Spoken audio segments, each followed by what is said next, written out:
Today I'm talking about the Meiji Restoration. This was an amazing time in Japanese history because of the way that it changed the country. This was a period of modernization of Japan. It was also an important time for the international community, and we'll look at the modernization of Japan and how it affected Japan's relationships with the West and other Asian nations as well. We'll look at Western attitudes towards Japan and the rest of Asia. We'll see the impact of Japan opening its doors to the West. We'll cover a few important aspects of the Meiji Restoration. And then we will come to a conclusion about what this all meant for Japan and for the rest of the world. So first, let's look at Western attitudes towards Asia. This was during the 19th century and was a time where the major Western powers were busy colonizing Asia and other parts of the world. These big Western nations had a superiority complex, believing that they were the better nations and the better race. And we will see later on how this was very important when we look at Japan's relationship with the West, and we'll look at the example of the triple intervention after the war between Japan and China.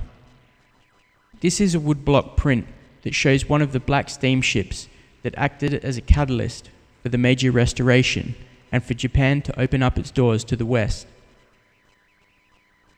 In 1853, American Commodore Matthew C. Perry sailed into Edo Bay, which is now Tokyo. He sailed in with these black steamships, a technology that Japan had never seen before. To the Japanese, they symbolized the threat of Western technology.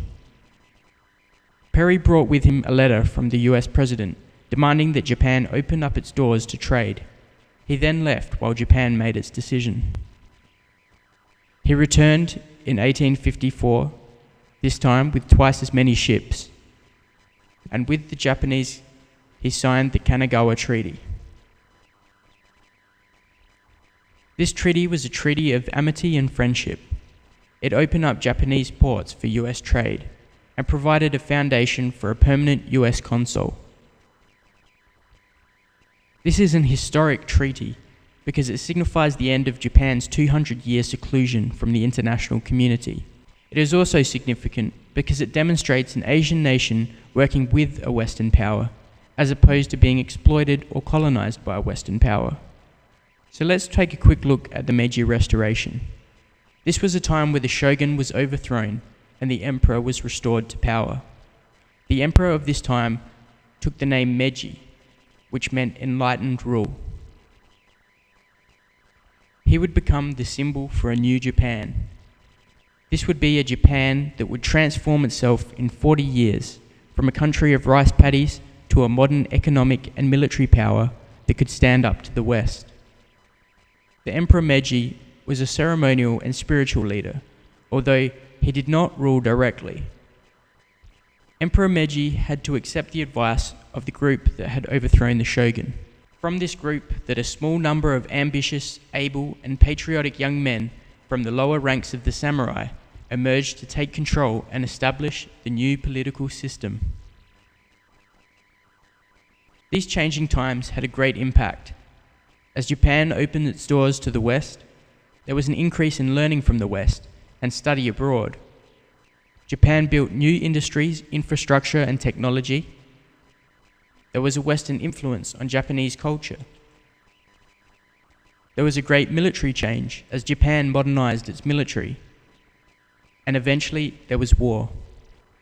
So let's take a look at these points.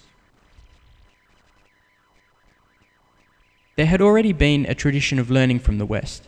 Even during the time of the seclusion, the Dutch were the only Western nation allowed to trade with Japan, and a culture built up around learning from their academic textbooks, which were translated into Japanese. This was known as Dutch learning. Once the doors were open, there was an influx of learning materials from all Western nations.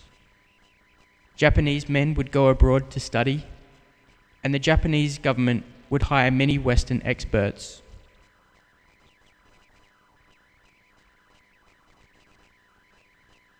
This led to the amazing transformation of Japan from a traditional agricultural nation to a modern nation in 40 years. In Europe, the Industrial Revolution took 150 years.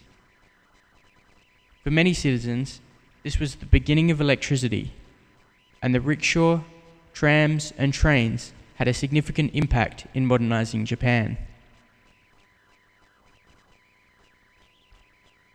Western styles became popular in Japan, and a popular phrase at the time was civilization and enlightenment. This was a new society with the removal of the samurai class system, and there was a kind of democratization of Japanese society where no citizens were above anyone else. And there was also the popularization of Western ideas. One of the most important changes for international relations was Japan's military change. Japan underwent a process of modernizing its army. This was the end of the samurai with their swords and bows and arrows, and the beginning of Japan's imperial army with their uniforms and modern weapons. The last rebellion of the samurai, who were opposed to this military change, was depicted by Hollywood in the movie The Last Samurai with Tom Cruise. And then there was war. As Japan was modernizing, China was stagnant and was being exploited by Western powers. With a declining respect for China, Japan decided to follow the Western imperial model and to expand and take control of Korea, which was previously held by China. The Sino-Japanese War, China lost to Japan, and Japan gained control of Taiwan, Korea, and the Liaotung Peninsula. The Liaotung Peninsula is this area here. The peninsula was an important area of conflict in the Sino-Japanese War. The peninsula was ceded to Japan with the Treaty of Maguan. However, this was later retracted after the triple intervention by Russia, France, and Germany. Diplomatic pressure persuaded the Qing dynasty of China to lease the peninsula to Russia for their navy. This was a major contributing factor to the Japanese-Russian War in 1905. The Japanese-Russian War began when diplomatic talks between Japan, Russia, and China broke down because Russia refused to take Japan seriously as another power. This was a war that was also won by Japan. It was a very significant victory for an Asian power against a large Western power. This was very important for Japan's international image as a new world power. These actions by Japan commanded both fear and respect from other Asian nations. So in summary, to bring it all together, one of the most important aspects of the Meiji Restoration was Japan's struggle for equality with the West and recognition for its achievements in modernization.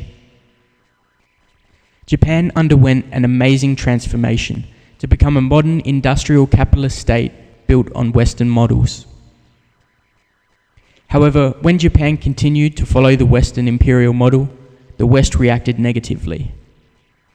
In a sense, Japan's chief handicap was that it entered into the Western-dominated world order at a late stage. Colonialism and the racist ideology that accompanied it were too entrenched in Western countries to allow an upstart, non-white nation to enter the race for natural resources and markets as an equal.